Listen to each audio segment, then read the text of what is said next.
kartoffelmel er sjovt, den kom i. Hvorfor kom det i? Det er fordi, ellers så er det dejen ikke sådan samle sig og øve og blive sådan en rigtig dej. Så det er ret vigtigt. Så... Hvad sker der, hvis der ikke kommer kartoffelmel i? Betyder det meget? Ja, altså det bliver jo ikke en kage, kan man sige. Så bliver det en suppe. Suppe med nogle store æblestykker i. Hvorfor er det kartoffelmel gør sådan der? Fordi den sure væske til sig, ligesom. Ja.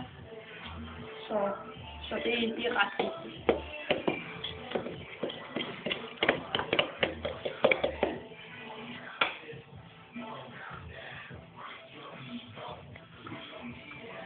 Hvordan kan det være, at du bruger et viskestykke eller et forklæde?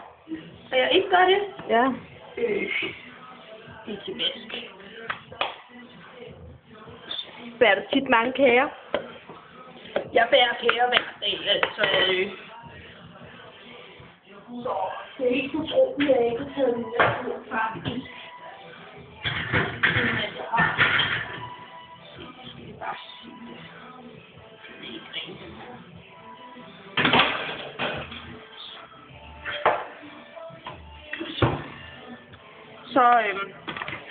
Så banker jeg lige det dej, der sidder af den her.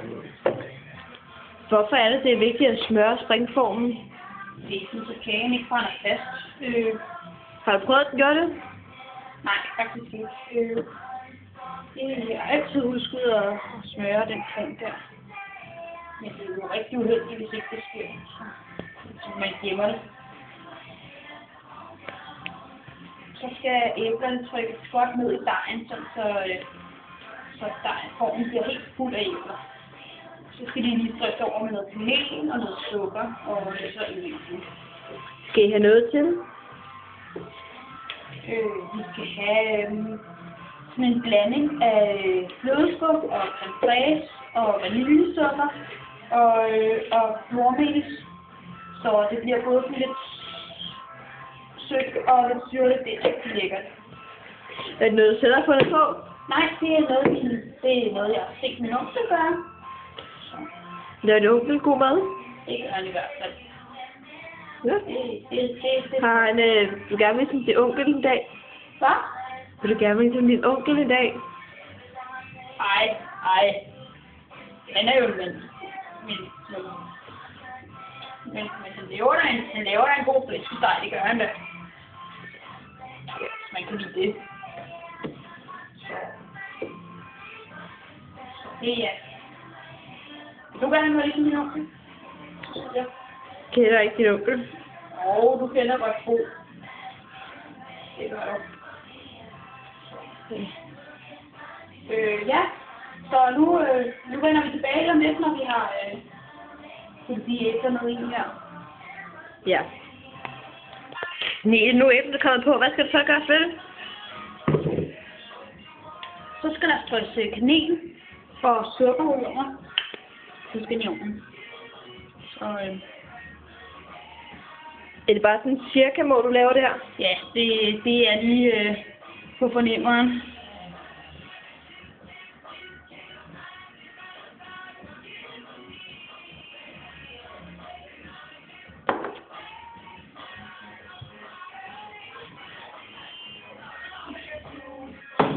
Er det godt så da?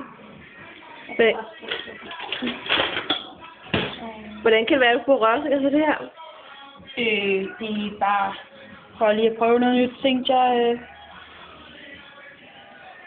Får du aldrig at vide, at du er heldig, når du bruger alle de økologiske ting? Faktisk så har jeg en veninde, som har det rigtig svært med sådan nogle økologiske produkter. Skal jeg være helt ærlig, så fortæller jeg hende ikke, at mine produkter er økologiske. Ja. Nu skal den bare i ovnen, eller hvad? Det kan du tro. Jeg ved, 35 minutter på forløbet. Vi vil se, hvordan det har det til det.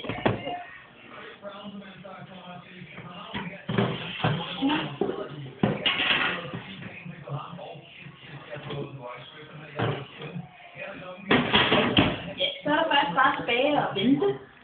tjene masser af kroner.